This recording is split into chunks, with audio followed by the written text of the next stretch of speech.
Hola a todos, bienvenidos a nuestro podcast, donde exploramos temas fascinantes sobre psicología y análisis de la conducta. Hoy hablaremos una vez más sobre el lenguaje y cómo se puede comprender la adquisición del lenguaje, pero esta vez desde el condicionamiento operante y la teoría de los marcos relacionales. Para empezar, Ana, si nos puedes recordar cuál era nuestro estudio, por favor. ¿Cuál es el nacimiento de una palabra de De Broglie? En este estudio se trabajó con una investigación longitudinal en el que se monitoreó un bebé desde los 9 hasta los 24 meses. Se grabó su día a día para poder observar cómo aprendían nuevas palabras. Y el objetivo de este estudio era comprender cómo emergían las palabras en el vocabulario del bebé y qué factores influían en su aprendizaje. Este estudio no solo se limitó a registrar las palabras que el bebé iba adquiriendo, sino que también utilizó un modelo predictivo basado en el análisis de patrones lingüísticos y contextuales. A través del procesamiento de más de 200.000 horas de grabación, lograron mapear la relación entre la frecuencia y el contexto en el que aparecían ciertas palabras y el momento en el que el niño comenzaba a decirlas. Uno de los hallazgos más importantes fue que la cantidad de habla dirigida del niño tenía un impacto mayor en la adquisición del lenguaje en comparación a una exposición pasiva al habla, sino que realmente importaba era la interacción directa con sus cuidadores. El estudio también mostró que las palabras emergían gradualmente en función de su complejidad fonética y de la cantidad de veces que eran reforzadas en situaciones cotidianas. Se identificó un patrón en el estudio en donde ciertas palabras tenían zonas de densidad conversacional, es decir, algunas palabras aparecían con mayor frecuencia en contextos específicos dentro del hogar. Este modelo predictivo del estudio de Broglie permitió identificar cómo la repetición, el contexto y la interacción social eran determinantes en el aprendizaje del lenguaje. El estudio confirmó que el aprendizaje del lenguaje no se adquiere de manera aislada, sino que aparece en las experiencias cotidianas que moldean la capacidad comunicativa del bebé. Muchas gracias, Ana. Ahora vamos con la teoría de la conducta verbal de Skinner. Hola a todos, mi nombre es Sofía y les voy a explicar los principios de la teoría de Skinner sobre la conducta verbal y la definición de las operantes verbales básicas y complejas según su proceso de condicionamiento. Va a ser muy interesante. Comencemos con Skinner. Desde un enfoque conductual radical, propuso una interpretación funcional del lenguaje humano, que difiere de los modelos estructurales tradicionales al centrar su análisis en las contingencias ambientales que mantienen y controlan la conducta verbal. Este planteamiento sostiene que el lenguaje, al igual que cualquier otra forma de conducta, está determinado por variables antecedentes y consecuencias que refuerzan su ocurrencia. Además, no sé si ustedes sabían, pero según Skinner, la conducta verbal es aquella que es reforzada a través de la mediación de otra persona. Es decir, su efecto en el ambiente depende de un oyente entrenado para responder. Así no se define por su forma, o sea, palabras, gestos o símbolos, sino por su función en relación con las contingencias sociales. También Cooper, Heron y Heward en el 2020 destacan que la teoría de la conducta verbal permite analizar cómo se adquieren, mantienen y generalizan los repertorios lingüísticos. Es muy interesante, ya que esta aproximación ha sido fundamental para el diseño de intervenciones conductuales eficaces en contextos educativos y clínicos, especialmente en poblaciones con alteraciones en el desarrollo del lenguaje, como en el caso del trastorno del espectro autista. Miremos algunas operantes verbales básicas que pueden ser muy interesantes. Primero, mando. ¿Pero qué es un mando? Bueno, un mando es una conducta verbal que se emite bajo el control de una motivación, una operación de establecimiento, y que se refuerza con la consecuencia específica solicitada. Su función es pedir o demandar algo. El condicionamiento está controlado por variables motivacionales y se refuerza con lo que se pide, un reforzamiento específico. Por ejemplo, cuando éramos pequeños, y un niño dice, tengo hambre, y su mamá le da comida. Pero quédense ahí, no se vayan porque aún faltan muchas más. Como segundo, el tacto. El tacto es una conducta verbal que se emite en presencia de un estímulo no verbal, por ejemplo, un objeto o evento, y que suele recibir reforzamiento social, en función de que está en nombrar o describir lo que se percibe. El condicionamiento está controlado por estímulos no verbales y reforzada socialmente, como elogios o atención. Por ejemplo, una niña ve un pájaro y dice, pajarito. Su padre le sonríe y dice, sí, es muy bonito. y viene la que en lo personal yo uso más en el día a día. Tercero, ecoica. La definición de ecoica es una respuesta verbal que repite exactamente lo que la otra persona dice. Está en función de repetir sonidos o palabras. Y en condicionamiento, este está controlado por un estímulo verbal con correspondencia punto a punto y semejanza formal, que también es reforzado socialmente. Entonces, les pongo un ejemplo para que lo puedan entender mejor. Un adulto dice, di mamá, y el niño repite mamá. La respuesta es ecoica porque repite exactamente el estímulo verbal. Bueno, ahora vamos con la intraverbal. La intraverbal es una conducta verbal controlada por otro estímulo verbal, pero sin correspondencia punto a punto. Y está en función de responder a preguntas, completar frases, asociar ideas verbalmente. Y en condicionamiento, este está provocado por una señal verbal y reforzada por la continuación de la interacción social. Por ejemplo, alguien pregunta, ¿qué hiciste ayer? Y la persona responde, salí a cine con mi mamá. La siguiente la usaba muchísimo cuando estaba en el colegio. La siguiente, como quinta, es la lectura textual y transcripción. La lectura textual es una respuesta verbal hablada bajo control de un estímulo escrito y tiene correspondencia punto a punto, pero no semejanza formal. Por ejemplo, leer huevos y al ver esa palabra escrita en un menú. Y la transcripción, que es dictado o copia, es escribir lo que se oye o se ve y puede ser dictado, o sea, escribir al escuchar, o copiado, escribir al ver un texto. Por ejemplo, un niño escucha actividad en clase y escribe la palabra correctamente. Ahora les explicaré las operantes verbales complejas. Yo adoro este tema en lo personal porque me parece muy emocionante. Las operantes verbales complejas implican control múltiple, que son combinaciones de operantes o la emergencia de relaciones nuevas a partir del aprendizaje previo. Según Freiling, en el 2020, estas formas son fundamentales para entender cómo se desarrollan repertorios más sofisticados del lenguaje.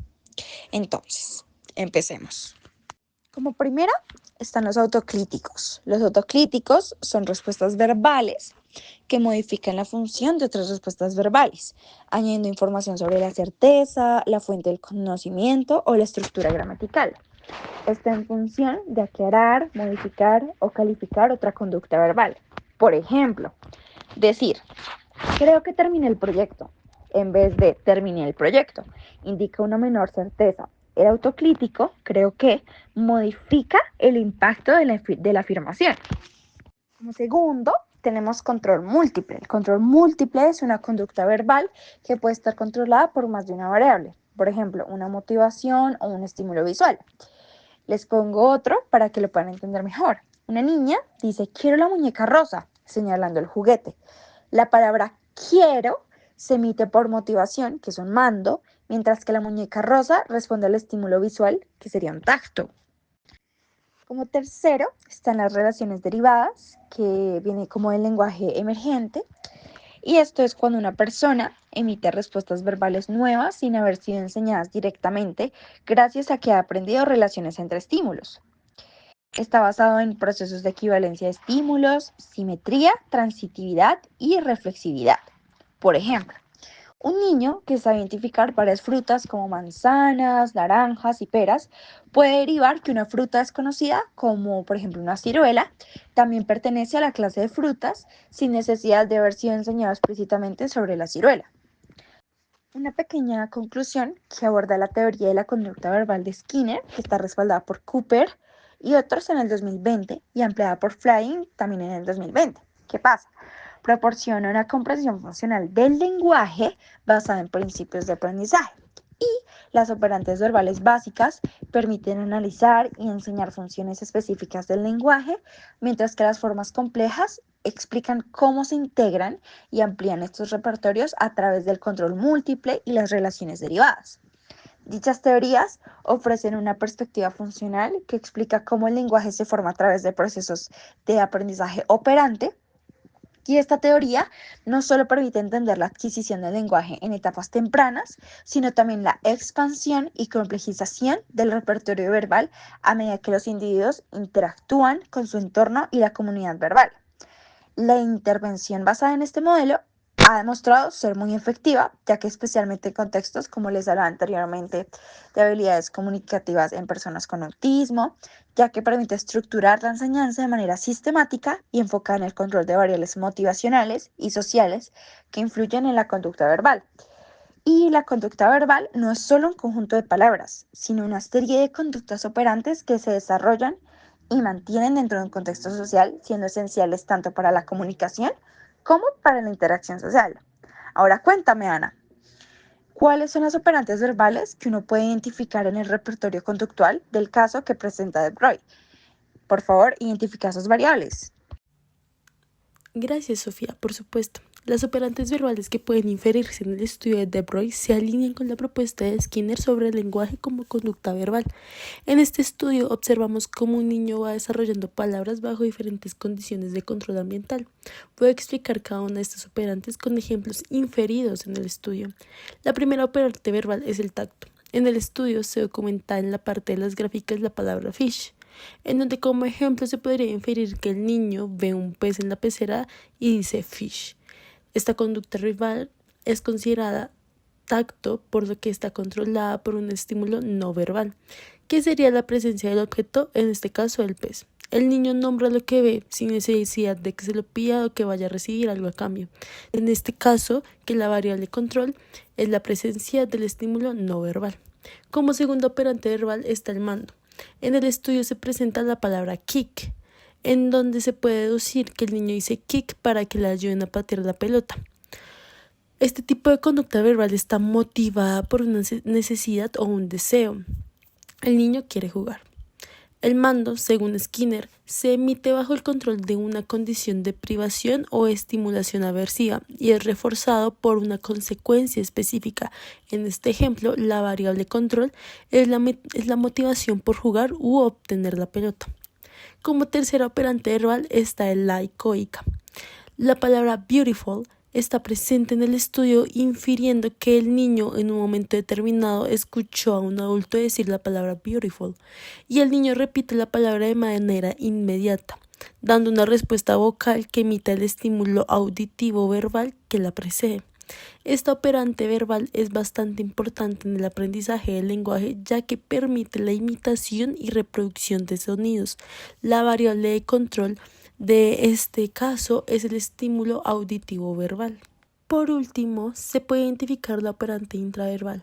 En el estudio aparece where, deduciendo que en un punto un adulto pregunta where is the ball y el niño responde there, aunque la pelota no está a la vista. Este tipo de respuesta no depende de la presencia directa del objeto, sino de una relación entre estímulos verbales, es decir, la respuesta del niño está controlada por un estímulo verbal de la pregunta y no por un estímulo visual. En este caso, la variable control es el estímulo verbal que funciona como pregunta. Estas observaciones demuestran cómo el lenguaje emergente en la infancia puede analizarse desde una perspectiva conductual, identificando no solo las palabras, sino también las condiciones que las provocan. Ahora bien, al revisar estas operantes verbales observadas, notamos que hay una que no está presente en el repertorio del niño analizado en el estudio, la operante verbal textual. Esta nos abre la posibilidad de diseñar un protocolo de entrenamiento conductual para introducir y fortalecer esta habilidad. El objetivo es que el niño aprenda a leer en voz alta palabras escritas, como por ejemplo la palabra dog. A través de este entrenamiento buscamos que emita respuestas textuales bajo el control de estímulos verbales visuales, es decir, palabras escritas sin necesidad de apoyo adicional como imágenes o modelos verbales. Este proceso requiere aplicar el principio de transferencia de control de estímulos, tal como lo propone Freeling y colaboradores en el 2020. Según estos autores, la transferencia ocurre cuando una respuesta inicialmente evocada por un estímulo eficaz, como una imagen, pasa a ser evocada por un nuevo estímulo, en este caso la palabra escrita. Las fases del protocolo serían: Primeramente, el emparejamiento estímulo-estímulo, en el cual se presentarán tarjetas como la palabra dog acompañada por la imagen de un perro. El niño será invitado a nombrar el objeto y las respuestas correctas serán reforzadas con elogios o acceso a reforzadores tangibles. Seguido se hará el modelamiento y ecoico. En este, el adulto señalará la palabra escrita y la dirá en voz alta, dog. El niño repetirá la palabra. Esta fase facilita la transición del ecoico al textual. Como tercero tenemos el apoyo visual verbal, en donde de manera gradual se eliminará la imagen del perro dejándolo solamente la palabra escrita. El niño deberá leer en voz alta y las respuestas correctas serán reforzadas con consecuencias positivas inmediatas. Y por último estará la generalización, la cual se presentarán nuevas palabras en distintos formatos, colores, fuentes y tamaños. También se introducirá frases sencillas como I see a cat o the ball is red, para favorecer la comprensión y fluidez lectora. Como criterio de adquisición, la conducta se considerará adquirida cuando el niño lea correctamente al menos 10 palabras nuevas, sin apoyos visuales ni verbales, con una precisión del 90% o más en 3 sesiones consecutivas. Este protocolo ilustra claramente la transferencia del control de estímulos. Al inicio, el niño dice dog al ver la imagen del perro, luego repite dog al escuchar a un adulto decirlo y finalmente dice dog simplemente al ver la palabra escrita. En este punto, la respuesta verbal ha quedado bajo el control exclusivo del estímulo visual verbal, cumpliendo con la definición de la conducta del operante verbal textual. Este tipo de intervención demuestra cómo es posible ampliar el repertorio verbal de un niño mediante procedimientos sistemáticos basados en los principios del análisis conductual aplicado. En este caso, hemos pasado de observar operantes naturales en contextos cotidianos a diseñar un protocolo de enseñanza para un operante aún ausente, promoviendo el desarrollo funcional del lenguaje. Y después de recorrer este análisis, no queda duda de que la propuesta de Skinner sobre la conducta verbal sigue teniendo un valor fundamental para comprender cómo aprendemos a comunicarnos. Su planteamiento desde 1957 cambió la forma de entender el lenguaje, ya no como un reflejo de procesos mentales internos, sino como una conducta aprendida moldeada por antecedentes y consecuencias ambientales. Así, términos como mando, tacto o intraverbal ya no suenan solo a teoría, sino a piezas claves que explican cómo hablamos, pedimos, nombramos o respondemos.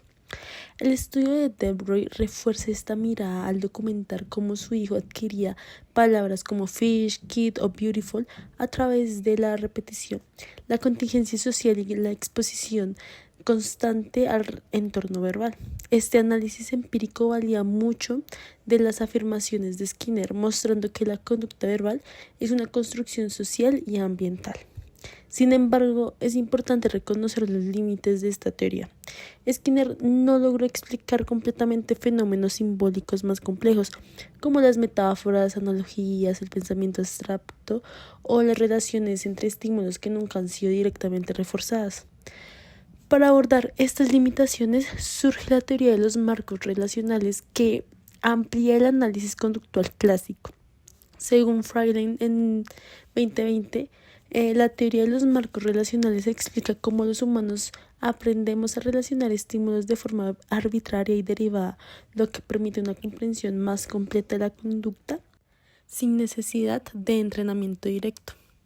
Para seguir explorando esta perspectiva, le doy la palabra a mi compañera Lina, quien nos va a guiar en un análisis del video El nacimiento de una palabra del investigador de Roip desde la lente de las teorías de los marcos relacionales.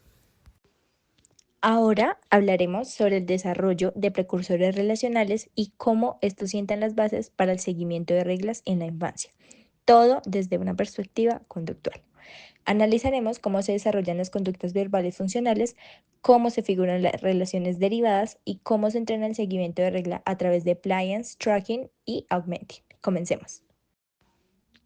A partir de investigaciones recientes se ha observado que en el desarrollo del lenguaje pueden encontrarse indicios de la conducta verbal planteada por Skinner, es decir, el niño va desarrollando repertorios verbales funcionales que incluyen mandos, tactos, ecoicos, intraverbales, de transcripción y conducta textual. En los primeros momentos del desarrollo se destacan las ecoicas. Esto lo podemos ver evidenciado en la investigación, por ejemplo, cuando el niño repite la palabra water. Luego se evidencia el desarrollo de tactos, como cuando nombra objetos presentes, mama o bol. Finalmente, comienzan a aparecer mandos, como water para pedir agua, lo que muestra un vínculo entre el tacto y la obtención del reforzador.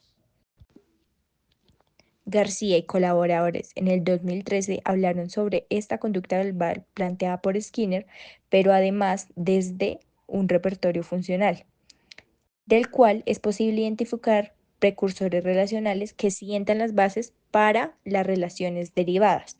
Aquí hablamos de la discriminación condicional de estímulos y contextos. Por ejemplo, el niño aprende que ciertos adultos, como la mamá, el papá o la niñera, están asociados con la obtención de agua y que esto ocurre principalmente en un lugar específico, como lo es la cocina. En este caso, la conducta está modulada por una combinación de estímulos antecedentes. Esta discriminación condicional es clave para que el niño más adelante pueda responder ante estímulos nuevos y establecer relaciones arbitrarias. También es posible que el niño forme relaciones de equivalencia. ¿Cuándo? Cuando generaliza su comportamiento. Por ejemplo, al aprender que en su casa la cocina está relacionada con el agua y luego actúa de forma similar en la cocina de otra casa. Esto indica la presencia de una relación derivada generalizada, la cual puede ser enseñada mediante múltiples ejemplares. Y aquí es donde se hace evidente el inicio de respuestas bajo distintos marcos relacionales.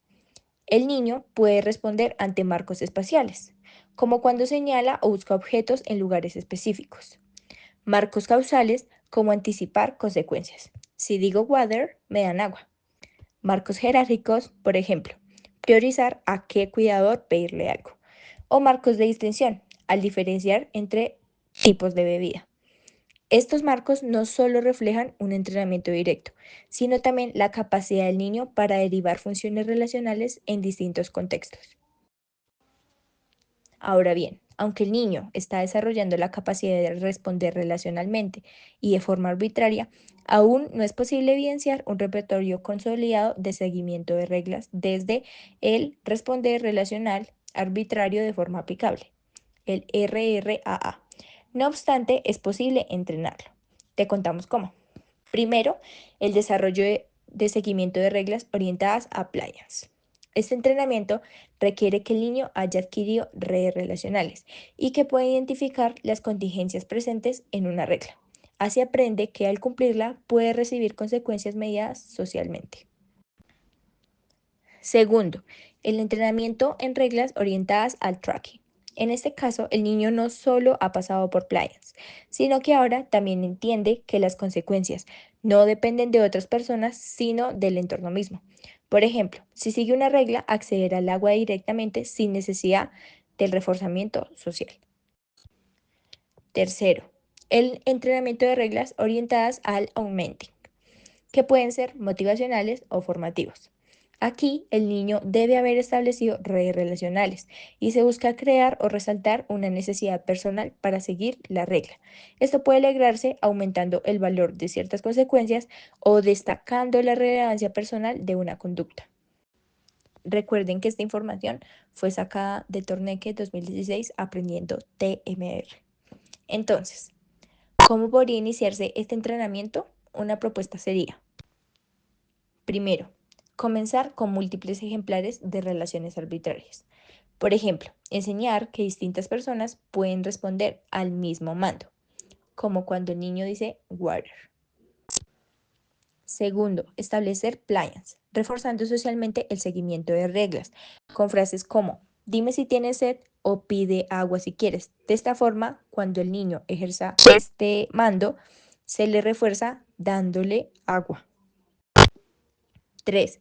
Entrenar tracking, dando oportunidades para que el niño experimente las consecuencias naturales, como facilitar el acceso al agua por sí solo. O sea, que el niño pueda acceder al agua por sí mismo sin el refuerzo social. Finalmente, aumente. Puede trabajarse aumentando el valor motivacional de la regla.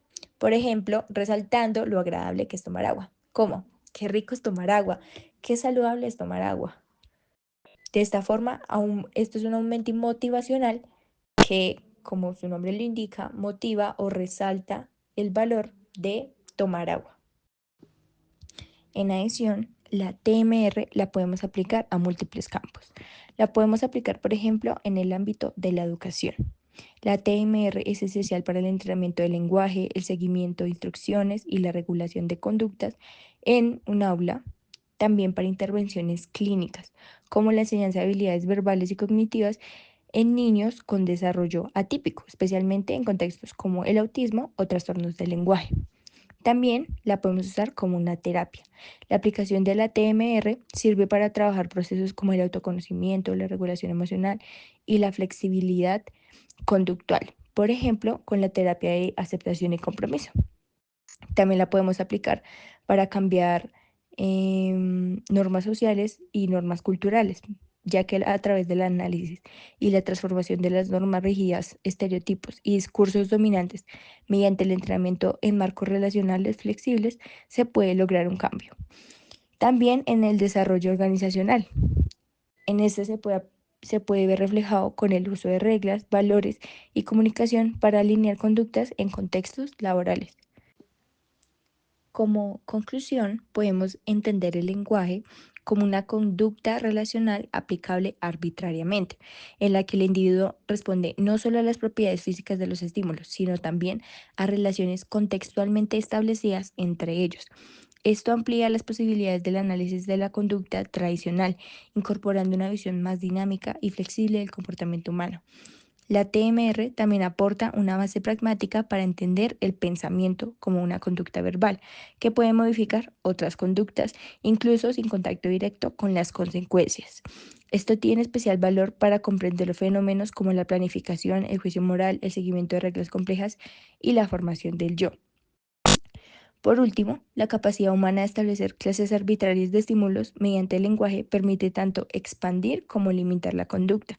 Es fuente de aprendizaje y cooperación, pero también puede reforzar prejuicios o estereotipos sociales.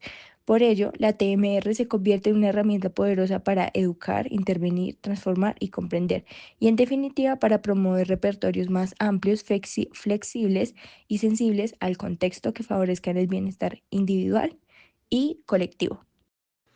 Para finalizar nuestro podcast, vamos a hacer una conclusión en donde vamos a comparar cómo se comprende la conducta humana simbólica como una conducta aprendida desde diferentes puntos de vista que se vieron a lo largo de nuestro trayecto. Para empezar, existen diferentes posturas respecto a la comprensión de la conducta humana simbólica como una conducta aprendida. Algunas teorías, como la mediacional, proponen la conducta humana simbólica como una habilidad innata, mientras que otras como un aprendizaje por condicionamiento clásico u operante. La teoría de condicionamiento clásico considera que se debe a una asociación de estímulos, mientras que la perspectiva de Skinner sugiere que la conducta simbólica se aprende mediante una historia de refuerzo mediado por un contexto social. La teoría de marcos relacionales y conducta gobernada por reglas nos habla sobre cualidades controladas contextualmente, que muchas veces pueden dar inicio al sufrimiento humano, pero vamos a profundizar un poco más. Desde el punto de vista del condicionamiento clásico, descrito por Pavlov en 1927, los significados de un símbolo se construyen mediante condicionamiento clásico y las palabras se entienden como un segundo sistema de señales, actuando como estímulos condicionados que anuncian una señal o conjunto de señales de primer orden. Por ejemplo, si nuestro estímulo incondicionado corresponde a algo peligroso, como caer desde muy alto, y nuestra respuesta incondicionada es miedo, si en alguna ocasión alguien nos gritó "cuidado" junto con el estímulo incondicionado, la verbalización de cuidado ahora tendrá propiedades de estímulo condicionado, que llevará a la aparición de una respuesta incondicionada de miedo. La próxima vez que alguien nos diga "cuidado", incluso si no hay un peligro real, es posible que aparezca la respuesta condicionada de tener miedo. Desde la postura mediacional, o también llamada la psicolingüística, se incluyen procesos intraorganísmicos. Se habla de una mente que posee la habilidad de elaborar y manipular símbolos. Desde esta postura podemos encontrar a Chomsky en 1959, quien propone el lenguaje y conducta simbólica como una habilidad innata del ser humano, donde se involucran procesos cognitivos relacionados al procesamiento del lenguaje. La perspectiva no mediacional nos propone la conducta simbólica como resultado del contacto del sujeto con el mundo, considerándola más una relación entre el antecedente, la respuesta y la consecuencia. Opuesto a la psicolingüística, encontramos la perspectiva de Skinner, 1957, en donde el lenguaje se ve como una conducta operante que se forma y mantiene por el refuerzo de un entorno social, siendo así que, bajo esta perspectiva, la conducta verbal es aquella conducta que es reforzada a través de la mediación de otras personas, específicamente un oyente, ya que éste media las contingencias del hablante en un episodio verbal. Bajo esta postura encontramos diferentes operantes verbales, como los mandos, que corresponden a operantes verbales bajo el control de operaciones motivacionales, tactos, que están bajo el control de estímulos no verbales, y las operantes verbales de ecoica, textuales, transcripción e intraverbales, que están bajo el control de estímulos verbales. Adicionalmente, encontramos el entrenamiento de las operantes intraverbales con el control divergente, en donde el instructor presenta una instrucción objetivo y brinda una oportunidad de responder, junto con la presentación de un estímulo adicional no objetivo, y el entrenamiento en control convergente, que consiste en el entrenamiento condicional con procedimientos de ensayo bloqueados e instrucciones de tactos múltiples. Finalmente, la conducta humana simbólica, desde la teoría de los marcos relacionales y la conducta gobernada por reglas, es en donde los eventos verbales se comprenden como enmarcar un evento de forma relacional, en donde la comprensión del oyente refleja relaciones derivadas y específicas. Para llegar a la equivalencia se debe dar un entrenamiento en discriminaciones condicionales, de tal forma que se presentan relaciones de simetría, transitividad y equivalencia. Adicionalmente, encontramos propiedades como la vinculación mutua, combinatoria y la transformación de estímulos, con familias de coordinación, oposición, distinción, comparación, jerarquía, temporales, espaciales, de condición y diécticas. Desde la parte del seguimiento de reglas, podemos encontrar el pliance, que se encuentra mediado por contingencias socialmente mediadas, tracking, que es mediado por consecuencias naturales del mundo, y augmenting, que altera el grado de reforzamiento de un evento, siendo motivacionales aquellas que resaltan una motivación y formativas aquellas que crean una motivación. Con esto terminamos nuestro episodio. Esperamos les haya gustado y nos vemos en una siguiente ocasión.